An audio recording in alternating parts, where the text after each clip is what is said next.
Pero barkada tayo ni Dayan. Baka lang magkasamaan ng loob. So ngayon, anong plano mo? Ewan ko. Hindi pwedeng ewan. Hindi ko pa alam. Anong hindi? You almost got caught. Ako nga, nahuli kita eh. Mahuli na ano? Para naman akong wanted criminal kung magsalita ka eh. I feel just as guilty. Guilty of what? The mere fact na itinatago niyo ang relationship niyo.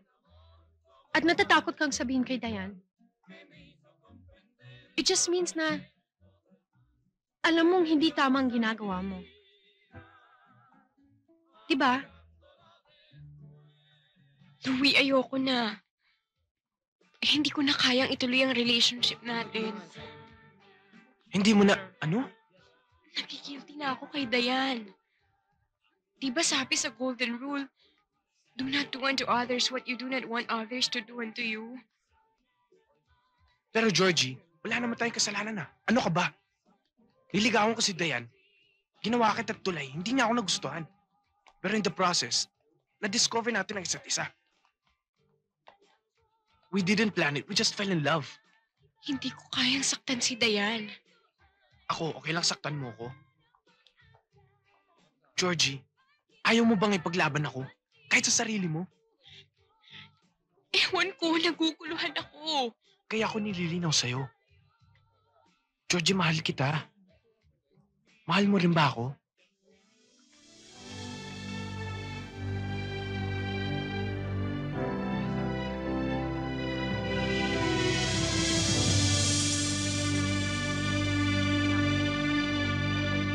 Hi, girls! Hi! Hi, sir. Happy birthday. Thank you, This is sir.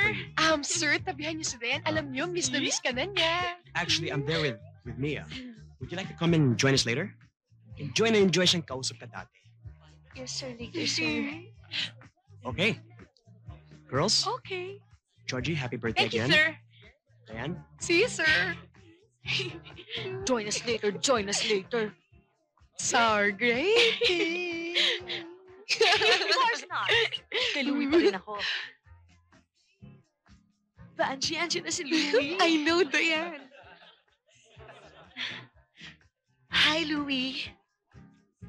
Georgie, for you. Thank you.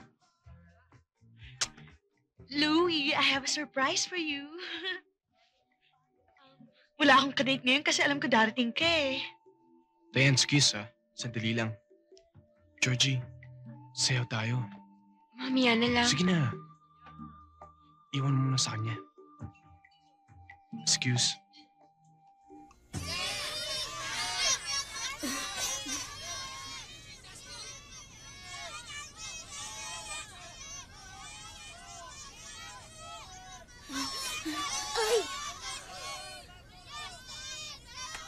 Tayo! Tayo! Bilisan mo! Tayo!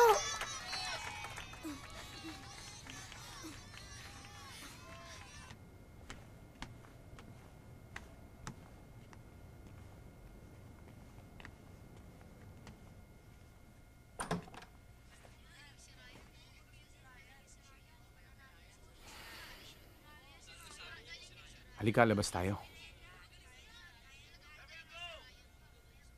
Ayoko.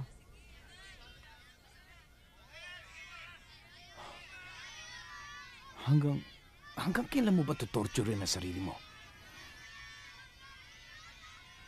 Nagsasawa ka na ba sa akin? Hell no! Pinipilit ko nga intindihin kahit gaano ka imposible. Asawa pa rin kita. Wala bang halaga yun? Sita.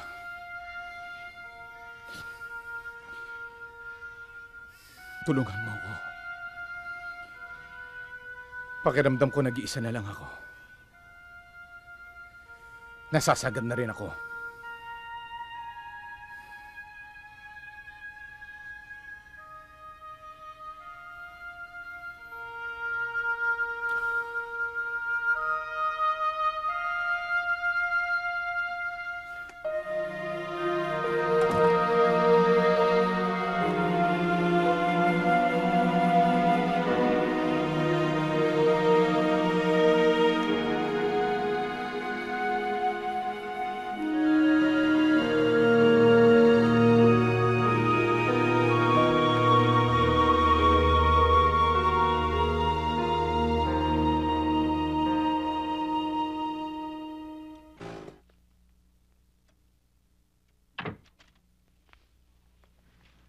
Tay?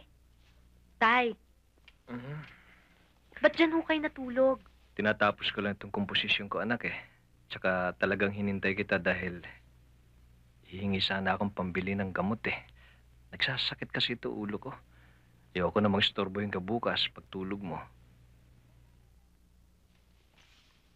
Okay, Tay, haliho kayo. Yang-iya na ako sa'yo, anak eh. Lahat na lang ng bagay dito sa bahay, naasa namin sa'yo. Masakit sa isang amang hindi niya magampanan tungkulin sa kanyang mga anak. Pero hindi lang naman ako isang ama eh. Alagad din naman ako ng musika. Tama na ba ho ito, Tay? Tama na siguro ito. O sige ho, Tay. Matulog na ho kayo at baka magkasakit pa ho kayo niyan, lalong hindi nyo matapos ang musika nyo. Matatapos din yan. Ang musika, parang buhay ng tao. May simula, may wakas. Sige ho, Tay. Anak, salamat. Sana, Itay, ikaw, si Jeffrey at ako, wag maparis ang buhay natin sa musika. Na may simula, may wakas. Sana wala nang wakas. Sige ho, Itay. Good night. Good night.